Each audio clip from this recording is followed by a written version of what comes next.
इस रूप में कैसे आए? तो जगन्नाथ जी का कहानी ऐसे शुरू होता है। एक बार द्वारका में सारे जो रानियां हैं कृष्ण के, कृष्ण का कितने रानियां हैं? 16,108। सिर्फ ये बात सुन के हम बोल सकते हैं कि वो भगवान है। इतने सारे कोई पत्नियों को मेंटेन कर सकता है क्या? एक को मेंटेन करना ही कितना मुश्किल हो जाता है। 16,108 वही सिद्ध करता है कि वो भगवान है। क्योंकि एक बार एक हमारे भक्त थे, वो दुबई गए थे, तो जाते समय उन्होंने एयरपोर्ट में उनको गिफ्ट लेके जाना था उधर शेख, जो उधर के बहुत बड़े राजा जैसे हैं, उनको मिलने के लिए। तो भूल गए थे कुछ लेके जाना। तो उन्होंने क्या किया, एयरपोर्ट में उन्होंने पेपर प्लेट्स खरीदा जिसमें रामकृष्ण का कोट्स था, कुछ उसका क्या बोलते हैं, कुछ ऐसे उपमाएं उनका लिखा हुआ। तो फिर उन्होंने वो खरीदा। तो फिर उसके पास गए तो उसके सेक्रेटरी ने बोले क्या गिफ्ट लेके आए? बोला मैं प्लेट लेके आया, खाने का प्लेट लेके, इसमें कोट है। बोला ठीक है जाओ अंदर जाओ, क्या करेंगे देखेंगे। तो फिर उसके शेख के पास गए और इसको गिफ्ट में दिया। तो उसने उसको देखा तो उसमें रामकृष्ण था, लेकिन उन्होंने कृष्ण का नाम देखा। और शेख उसने पूछने लगे, अरे मैं आपका ये भगवान कृष्ण है ना, उसके बारे में सुनना चाहता हूँ। मैंने सुना उसके पास बहुत सारे पत्नियां हैं और सभी लोग पूछते कैसे मेंटेन कर पा रहे हैं। मेरे पास 30 पत्नियां हैं, मैं उनको संभाल नहीं पा रहा हूँ, हर दिन उसी का झगड़ा चलता रहता है। उसने 16,108 को कैसे मेंटेन किया, तो वो जानना चाहते हैं। तो फिर हमारे भक्त तो मौका मिल गया, 1 घंटा उनको कृष्ण के बारे में अच्छे से समझाया। तो इधर भगवान कृष्ण 16,108, 16 लाख भी उनको कमी है, हम भी जाएंगे तो प्रॉब्लम नहीं है। भगवान क्यों इतने लोगों को मेंटेन कर रहे हैं? क्योंकि हमको किसी तरह का क्या बोलते हैं, असुरक्षित भाव नहीं होने के लिए तो भगवान ऐसा लीला करते हैं। हम बोलेंगे अरे इतने सारे लोग ऊपर जाएंगे तो भगवान हमको समय दे पाएंगे या नहीं। तो भगवान बोलते चिंता मत करो, आप कितना लोग भी जाओगे उतना मेरा विस्तारित करके फुल टाइम आपको दे देता हूँ। हमको पूरी तरह से भगवान प्रेम से हमारा देखभाल करेंगे। तो फिर सारे रानियों को कृष्ण का जो लीला हुआ था वृंदावन में उसको सुनने का इच्छा हो गया। कृष्ण लीला वृंदावन लेते राणलंदर विना।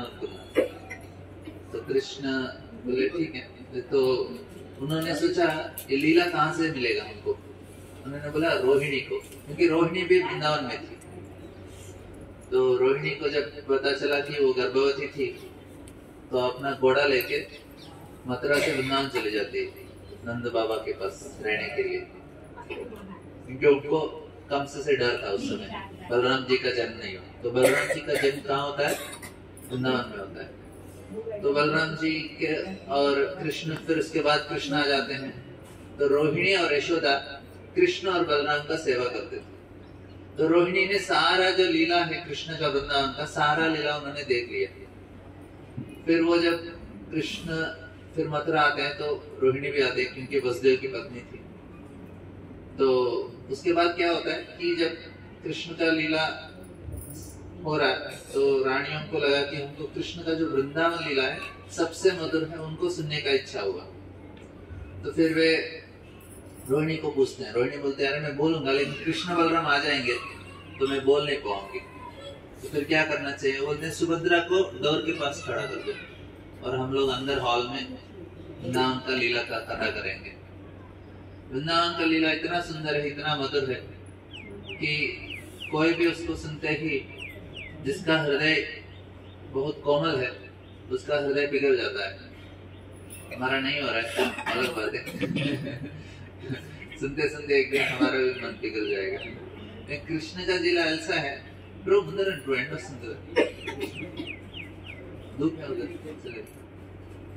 तो कृष्ण का लीला इतना अद्भुत है, कोई भी उसे सुनेगा उसका मन पिघल जाएगा।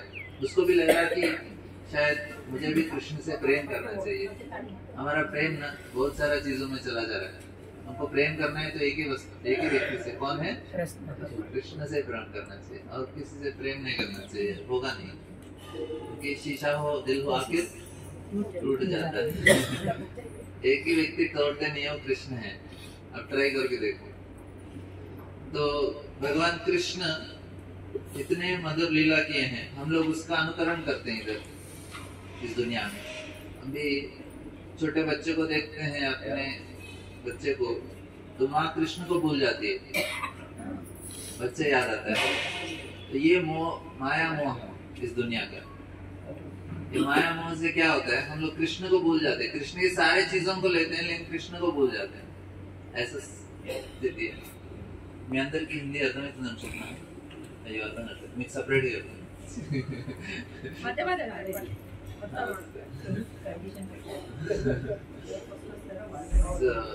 तो क्या हुआ कि जब कृष्ण का रोहिणी ने बोला ठीक है सुभद्रा को बाहर खड़ा करके गेट के सामने और अंदर हम कथा करेंगे, बड़ा हॉल था।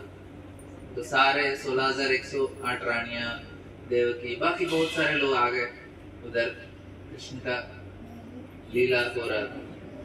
सुभद्रा को बोला बाहर खड़ा हो जाओ, कृष्ण बलराम को अंदर आने मत देना, वो आएंगे तो फिर मैं बोल नहीं पाऊंगी। तो बोले ठीक है। तो कृष्ण का कथा शुरू हो गया।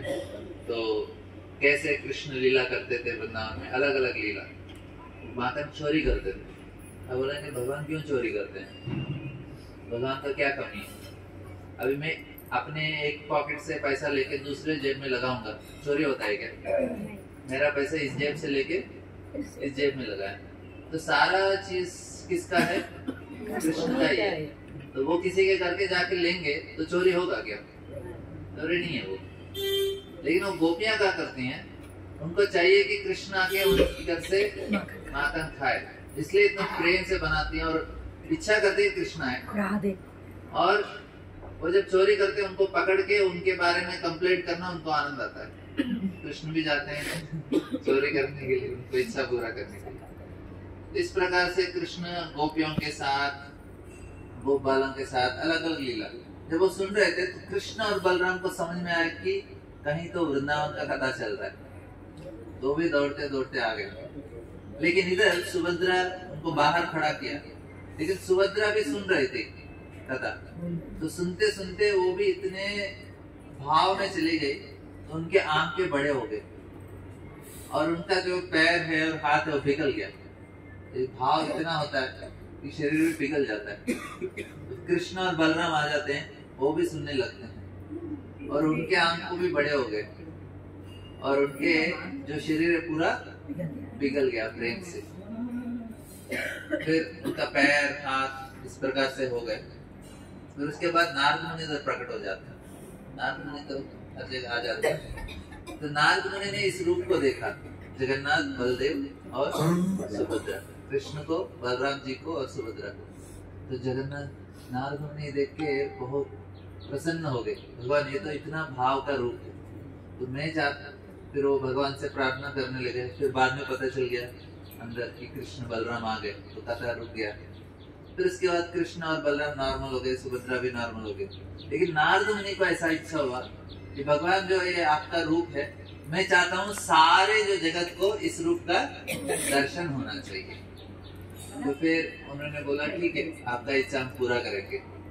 तो फिर ऐसा होता है कि महाराज इंद्रद्युम्न वो इस भगवान, वो सुनते हैं कि ऐसे एक सुंदर भगवान है नीलमाधव, तो उनका दर्शन लेना चाहिए, उनका सेवा करना चाहिए। तो अपने एक विश्वसुर, अपने एक मंत्री को भेजते हैं ढूंढने के लिए। बहुत बड़ा कहानी है। जैसा ऐसा होता है कि एक बार उसका दर्शन होता है, लेकिन नीलमाधव भगवान गायब हो जाते हैं। बोलते हैं फिर इंद्रद्युम्न महाराज को, आप मेरा मूर्ति बनाओ फिर से। तो ఏమైతుందంటే కృష్ణుడి లీలలు రాణులందరూ వినాలనుకుంటారు ద్వారకలో. సుభద్రను బయట పెట్టి రాణులకి రోహిణీదేవి చెప్తూ ఉంటుంది, కృష్ణ బలం రానీయకండి లోపలికి. కానీ సుభద్ర వింటూ వింటూ ఆమెకు ఎంతో భావం కలిగి కళ్ళన్నీ పెద్దగా అయిపోతాయి, చేతులు కాళ్ళు కరిగిపోతాయి. కృష్ణ బలరాములు కూడా వస్తారు. కృష్ణుడి యొక్క కథ ఎవరైతే వింటారో వారి మనసు కరిగిపోతుంది, ఇంకా ఎక్కువ భావనలు ఉంటే శరీరం కూడా కలిగిపోతుంది ఇంత ప్రేమ. అట్లా కృష్ణ బలరామ యొక్క ఈ యొక్క రూపం ఈ విధంగా చేతులు కాళ్ళు కరిగిపోయిన రూపం నారదుని చూసి ఆయన ఆశ్చర్యపోతారు. ఆయన అంటారు, భగవంతుడా మీరు ఏదైతే అందమైన రూపం ఉందో, ఈ భావంతో ఉన్నది, జనాలందరికీ ప్రపంచంలో అందరికీ ఒక రూపాన్ని దర్శనం కలిగే వరాన్ని ఇవ్వండి అని కృష్ణ అంటారు. సరే తదాస్తు. తర్వాత ఎన్నో యుగాల తర్వాత ఇంద్రదూమ్న మహారాజ్ అని ఆయన ఈ నీలిమాధవ్ విష్ణు రూపం దాన్ని ఎదురడానికి వెళ్తారు. దాని గురించి వింటారు, ఇంత గొప్ప విగ్రహం. కానీ అది అదృశ్యం అయిపోతుంది. భగవంతుడు అంటారు, మీరు నా యొక్క విగ్రహాన్ని చెక్కండి, నేను మళ్ళీ మీకు ఆ రూపంలో దర్శనం ఇస్తాను. तो जब ऐसा होता है कि तो कौन बनाएंगे इस भगवान के जगन्नाथ जी का मूर्ति को? तो स्वर्गलोक से विश्वकर्मा आते हैं, उधर के आर्किटेक्ट हैं, सारे स्वर्गलोक के जो कॉन्ट्रैक्ट है उन्हीं को मिलता है. इधर इतने लोग अपना कॉन्ट्रैक्ट लेके बनाते हैं, लेकिन स्वर्गलोक में एक ही कॉन्ट्रैक्टर है, उनके अंडर ही सभी लोग काम करते हैं. वो कौन है? विश्वकर्मा. उनसे सारा चीज चलता है. तो फिर वो एक ब्राह्मण के रूप में आते हैं, बोलते हैं मैं करके देता हूँ आपको जगन्नाथ. तो जगन्नाथ जी का एक बहुत बड़ा एक बोलते समुद्र से एक लकड़ी का एक बहुत बड़ा टुकड़ा है. तो फिर बोलते हैं इसी से बनना चाहिए जगन्नाथ जी. अभी जो जगन्नाथ जी बनते हैं वो पेड़ में, वो जंगल में ढूंढते हैं, उसमें शंख चक्र ऐसा दिखते हैं, और उसी पेड़ को काट के वो जगन्नाथ जी का मूर्ति बनाते हैं. हर एक 14 साल 16 साल में उसको टाइम चेंज करते हैं, नव कले होते हैं. तो जगन्नाथ जी का इस मूर्ति को बनाने के लिए तो तैयार हो जाते हैं, लेकिन वो बोलते हैं कि मुझे एक कमरे में दीजिए बंद करके, मैं उसमें बनाता रहूंगा और कभी बीच में मत आना अंदर. तो बोलते हैं ठीक है. तो उनको बहुत बड़ा कमरा दिया जाता है, उसको बंद कर देते हैं, वो भी अंदर से बंद कर लेते हैं. फिर काम चल रहा था. 21 दिन तक ऐसा काम चला. అయితే విశ్వకర్మ వస్తారు ఒక బ్రాహ్మణ రూపంలో, నేను విగ్రహం చేస్తాను జగన్నాథ్ ది. అయితే ఆయన అంటారు, నేను రూమ్ లోకి వెళ్ళి నేను పని చేస్తుంటాను, కానీ నన్ను ఎవరు డిస్టర్బ్ చేయకూడదు. 21 రోజుల దాకా శబ్దం వినిపిస్తుంది అక్కడ వర్క్. 21 दिन तक उनको आवाज सुनाई दे रहा, कुछ तो काम हो रहा, टक टक टक टक, क्योंकि लकड़ी का बना रहे हैं. तो उसके बाद क्या हुआ, आवाज बंद हो गया. तो इंद्रदूम्न महाराज परेशान हो गए. 21 दिन तक इसने पानी नहीं पिया, खाना नहीं खाया, जिंदा है पता ही नहीं. 1 दिन 2 दिन तो पानी नहीं पिया चलेगा, 21 दिन तक खाना भी नहीं खाया, पानी भी नहीं पिया, आवाज भी नहीं आ रहा है, जिंदा है मर गया पता भी नहीं चला. तो उन्होंने जबरदस्ती दरवाजा खोल दिया. तो देखा तो अंदर कोई नहीं है, लेकिन एक चीज था कि जगन्नाथ जी का इस रूप हो गया. तो उसको देख के राजा इंद्रदूम्न थोड़े दुखी हो जाते हैं, अरे पूरा नहीं हुआ मूर्ति और ये भी व्यक्ति नहीं था. तो फिर जगन्नाथ जी बोलते नहीं नहीं नहीं, ये मेरा स्पेशल रूप है, ये नारद मुनि को मैंने वरदान दिया है कि मैं इस रूप में दर्शन देता हूँ, अब इसी रूप में मेरा सेवा कीजिए. ये कौन सा रूप है भगवान का? भाव का रूप है. कौन सा रूप है? हाँ. जो राधा कृष्ण है उसमें कृष्ण एंजॉय करने वाला रूप है, वो सिर्फ मजा करते हैं. कृष्ण को बोलते हैं अखिल रसामृत मूर्ति. क्या बोलते हैं? अखिल रसामृत मूर्ति. सारे रसों का एंजॉय कर सकते हैं, बस सिर्फ और सिर्फ कृष्ण, और कोई नहीं. विष्णु भी नहीं, शिव जी भी नहीं, कोई भी नहीं. सबसे जो सारा सबसे ज्यादा एंजॉय करने वाले व्यक्ति कोई है तो वो सिर्फ, और वो एक ही एंजॉय कर सकते हैं, कोई नहीं कर सकता. उसी रूप में एंजॉयमेंट होता है. एक व्यक्ति पूरा भारत देश घूमा था, विदेश से आया था 19 शतक में. तो भारत के सारे मंदिर जाने के बाद अंत में वो भक्तिसिद्धांत सरस्वती ठाकुर जो प्रभुपाद जी के गुरु के पास आए थे, उन्होंने बोला मैं सारे इस देश का मंदिर देख लिया, सारे देवी देवता कुछ ना कुछ काम कर रहे हैं.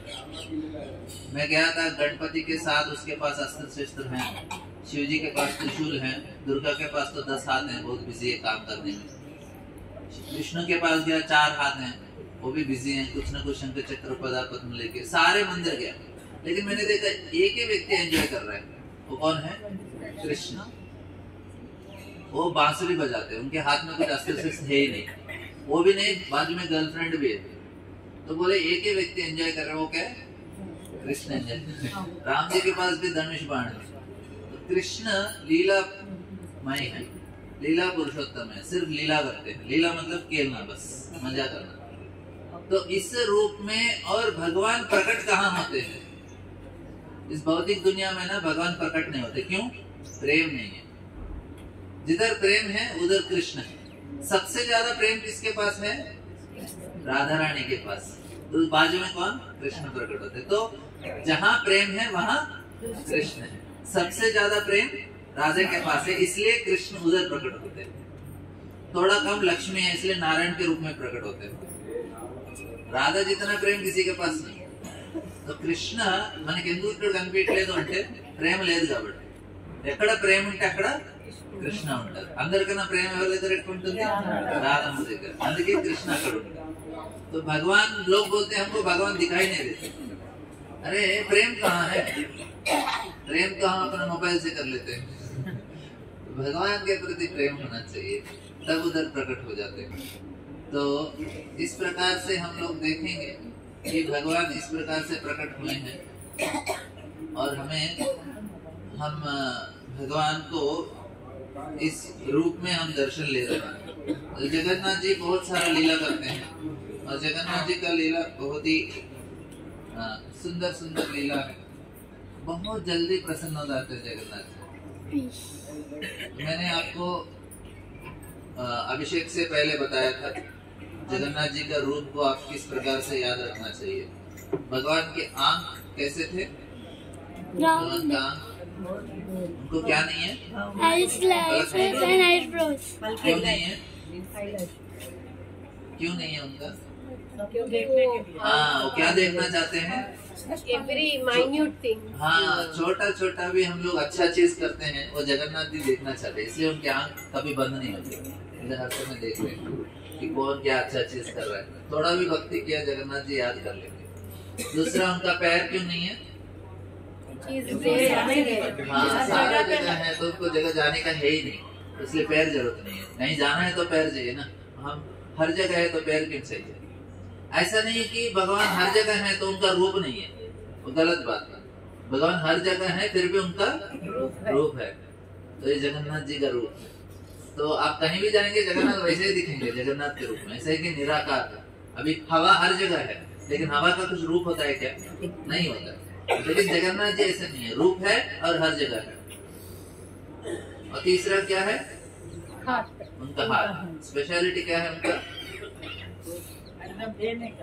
हाँ, वो बुला रहे हैं गले लगाने के लिए. तो हमें क्या करना चाहिए? हरे कृष्णा कृष्णा कृष्णा हरे हरे, हरे राम राम राम हरे. हम अपना हाथ उठाएंगे तो भगवान हमको अपने गोदी में ले लेंगे. तो ये जगन्नाथ जी. तो बोलते हैं कि जगन्नाथ जी बहुत प्रेम में है. अभी कोई बहुत मत में है. మీకు హిందీ అర్థమవుతుందా? అర్థం కాదు, మళ్ళీ చెప్తాను తర్వాత. ఇప్పుడు పుష్పాభిషేకం అయ్యాక మళ్ళీ తెలుగులో క్లాస్ తీసుకుంటా, ఇప్పుడు హిందీలో చెప్తాను. तो जगन्नाथ जी बहुत मस्त में है. मस्त में कोई रहता है ना, उसके पास जाते हैं कुछ भी दे देते हैं, सोचते नहीं ज्यादा.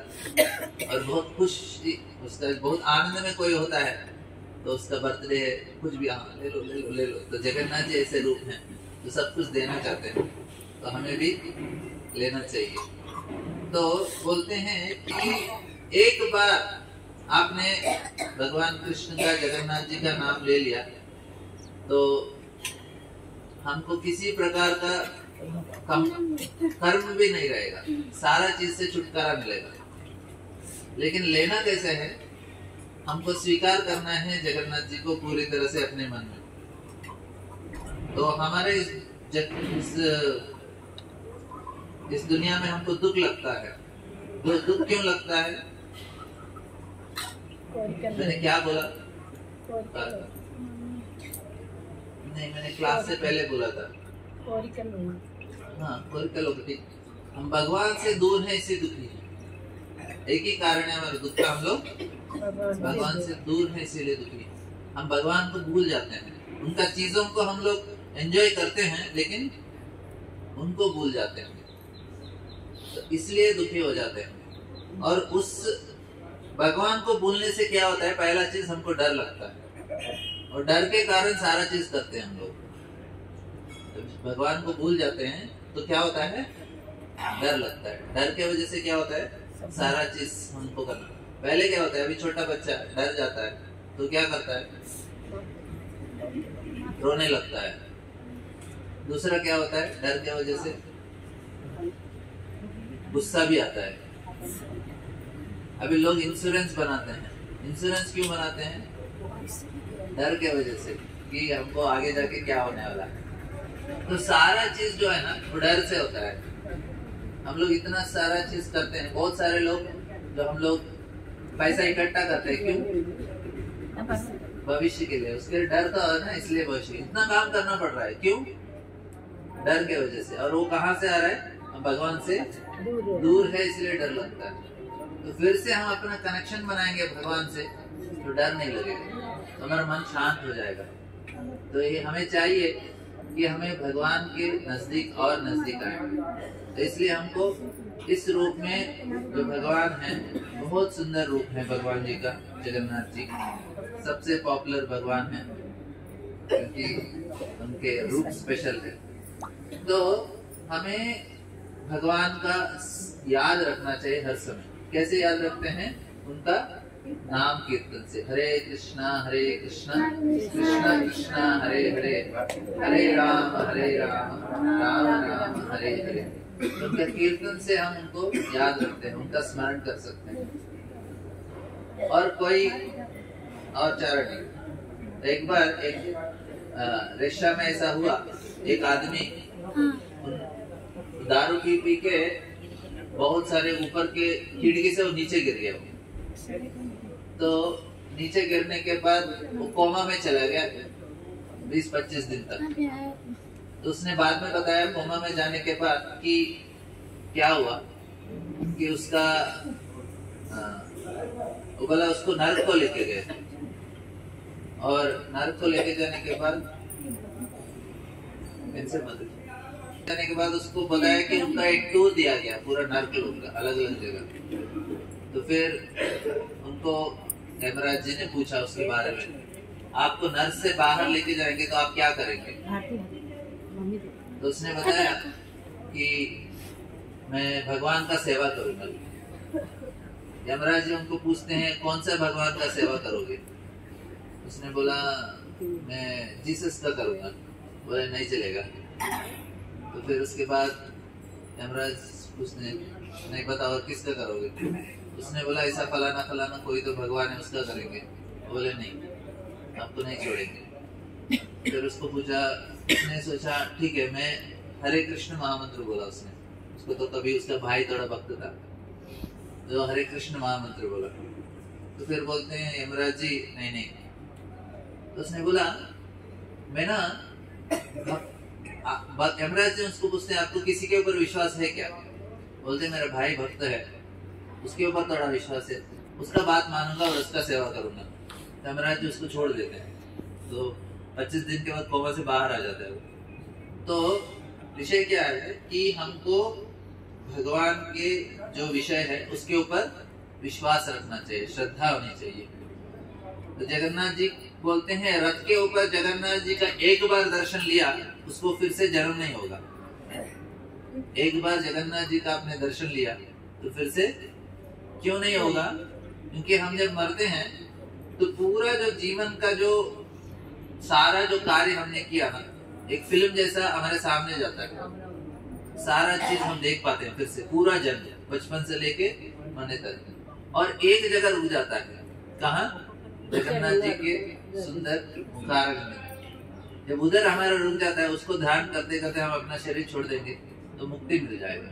तो इस प्रकार से बोलते हैं जगन्नाथ जी का दर्शन लेना चाहिए ताकि हमें फिर से जन्म ना ले।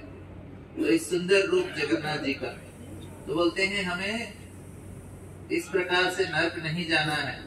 ये तो हमारा भारत देश में तो नर्क, बाकी का देशों में भी वो लोग नर्क को देख के आए हैं तो जगन्नाथ जी का सेवा कर रहे हैं। तो जब ब्रिटिशर्स लोग आए थे तो उन्होंने सोचा जगन्नाथ जी का रथ यात्रा रोकने का प्रयास किया, लेकिन रोक नहीं पाए क्योंकि इतने सारे लाखों लोग आते हैं। उनको समझ में आया कि ये कैसे भगवान है, तो इस प्रकार से विचित्र रूप में है। तो फिर क्या हुआ कि द्रौपद जी ब्रिटेन गए, अमेरिका गए, उधर उन्होंने रथ यात्रा शुरू किया। तो रथ यात्रा उन्होंने तो रोक नहीं पाए जगन्नाथ जी का, लेकिन जगन्नाथ जी सारे जगत में गए और उनका रथ यात्रा हर जगह हो रहा है। तो और सारे लोग इस विचित्र रूप को देख के हमको बोलेंगे ठीक है कृष्ण तो समझ में आएगा ना, जगन्नाथ जी कैसे समझ में आता है। और विदेशों में आप देखेंगे हर शहर में कहीं ना कहीं पूरा साल भर रथ यात्रा चलता रहता है। तो ये जगन्नाथ जी का महिमा है। जगन्नाथ जी को कोई सेवा करते हैं, उनका ध्यान करते हैं, उनका स्मरण करते हैं, तुरंत उनके मन में प्रेम उत्पन्न होता है। कृष्ण का तो रूप जानते हैं, लेकिन जगन्नाथ जी के प्रति प्रेम विदेशों में हर मंदिर में जगन्नाथ जी, हर जगह रथ यात्रा होता है जगन्नाथ जी का। तो इतने सुंदर भगवान है जगन्नाथ जी। और उनके एक भक्त थे गणेश जी का, तो आज ही का दिन हुआ था ये लीला। गणेश के एक भक्त थे महाराष्ट्र में, बहुत प्रेम से गणेश जी का सेवा करते थे और उन्हें समझते थे यही भगवान है। तो फिर उन्होंने ऐसे सुना है कि जो भगवान है आपके वो जगन्नाथपुरी में है। तो उन्होंने सोचा अरे मेरे गणेश जी जगन्नाथपुरी में है। तो चलते चलते निकल गए महाराष्ट्र से उड़ीसा को, जगन्नाथपुरी को। 2-3 महीने लगा उनको, 2 महीने लगा, आराम से चलते गए। तो बहुत ही उत्सुक थे अपने भगवान को देखने के, उन्होंने साक्षात विराजमान है उधर। तो फिर गए, धीरे धीरे बहुत बड़ा सुंदर मंदिर देखा, देखते ही बहुत आनंद आ गया कि हमारे साक्षात भगवान विराजमान है गणेश जी। तो फिर अंदर जाते हैं, बहुत भीड़ था, धीरे धीरे धीरे अंदर गए। फिर दर्शन होता है जगन्नाथ जी का। तो जगन्नाथ जी का दर्शन होते ही बहुत ही दुखी हो जाते हैं, क्योंकि उनके हिसाब से भगवान कौन है? गणेश जी। और जगन्नाथ जी का रूप तो ऐसा है। तो फिर दुखी हो जाते हैं और सोचा रहे मैं इतना 2 महीने से जगन्नाथ जी का दर्शन करने के लिए आया। तो फिर वापस आ जाते हैं बाहर और थोड़ा दूर जाके जगन्नाथपुरी से एक पेड़ के नीचे बैठ के रोने लगते हैं कि अरे मैं इतना बहुत ही आतुरता से आया लेकिन मुझे मिल नहीं रहा अपना भगवान का दर्शन। तो फिर क्या हुआ कि जब उधर से एक ब्राह्मण गुजरते हैं और पूछते हैं आप क्यों दुखी हैं? अरे मैंने सुना हमारे भगवान इधर हैं और मैं उनको देखने के लिए इतना दूर से आया, लेकिन इधर देखा कि मेरे भगवान है ही नहीं, कोई और नहीं। बोले कैसे रहते आपके भगवान? हमारे भगवान तो बड़े बड़े कान रहते हैं और क्या रहता है, सामने एक झुंड रहता है हाथी का और आंख छोटे रहते हैं। तो इस रूप है हमारा भगवान। तो ब्राह्मण बोलते हैं अरे मैं अब भी दर्शन करके आया और आप जो बता रहे हैं वैसे ही है भगवान उधर, वैसे ही है। हाँ वैसे ही है, लेकिन मैं तो गया, मुझे तो ऐसे नहीं दिखाई दिया। अरे अंधेरा था, दिया नहीं था, कम दिया था, आपको अंधेरे में दिखाई नहीं दिया होगा। लेकिन जगन्नाथ जी आप जैसे बोले ना वैसे ही है। बोले सच में? हाँ सच में। तो फिर बोले आप चाहिए तो देखो। तो बाहर निकलते हैं, फिर जाते हैं वापस। तो स्नान यात्रा के दिन आज जगन्नाथ जी को बोलते हैं आप बाहर लेके आते हैं जगन्नाथ जी को आज। तो उधर स्नान मंडप में जगन्नाथ जी को ऑल्टर से बाहर लेके आते हैं। हम एक बार गए थे स्नान यात्रा देखने के लिए जगन्नाथपुरी, बहुत अच्छा होता है। तो फिर उधर क्या हुआ, जगन्नाथ जी को ऊपर बिठाते हैं और स्नान कराते हैं। स्नान कराने के बाद उनको ड्रेस पहनाते हैं सुंदर, बहुत सारे सोने के घड़ों से उनका अभिषेक किया जाता है, बड़े बड़े। तो फिर उनका श्रृंगार करके, उनका अभिषेक करके श्रृंगार करते हैं। ये भक्त जब आते हैं उधर तो देखते हैं कि जगन्नाथ जी का रूप कैसा हो गया, हाथी का रूप हो गया। तो फिर इसके बाद वो उसको देखते हैं और इतना प्रेम से वो नाचने लगते हैं उधर नीचे, और सभी लोग देख के हैरान हो जाते हैं। इतना भक्ति, जय जगन्नाथ जय जगन्नाथ जय जगन्नाथ करते करते करते इतना नाचते नाचते उन्होंने अपना शरीर छोड़ दिया उधर और जगन्नाथ जी के पास चले गए। तो उनके याद में अभी भी हर साल जब जगन्नाथ जी का अभिषेक होता है उनको कौन सा वेश पहनाते हैं? हाथी वेश पहनाते हैं। तो हाथी का रूप में आप जगन्नाथ जी को ऑनलाइन देखेंगे। अभी तो ऑनलाइन में उनका यूट्यूब में आपको जगन्नाथ जी का स्नान शुरू हो गया होगा, अभी आप देख सकते हैं यूट्यूब में जगन्नाथ जी का स्नान यात्रा होता है। उसके बाद आप दोपहर में देखेंगे उनका हाथी का वेश। तो आज का दिन जगन्नाथ जी हाथी वेश में है। हमारे जगन्नाथ जी शाम तक हाथी वेश पहन लेंगे। अभी से पैसे तो अभी जगन्नाथ जी को हम मन से प्रार्थना करेंगे कि हमें भी भक्ति दे, और इतना हमने, हाँ, 4 धाम, हाँ अंदर भी बैठ सकते हैं, धूप है तो 4 धाम आपने किया समाप्त, तो आपको बहुत बहुत बधाई हो। आपने 4 धाम किया, जगन्नाथ जी का अभिषेक भी किया, और जगन्नाथ जी का आप एक 5 मिनट हम लोग कीर्तन करते हुए फूल का अभिषेक करेंगे, लेकिन अच्छे से प्रार्थना कीजिए। मतलब మీకు తెలుగులో అభిషేకం అయ్యాక మీకు తెలుగులో కాసేపు మళ్ళీ కథ చెప్తాను।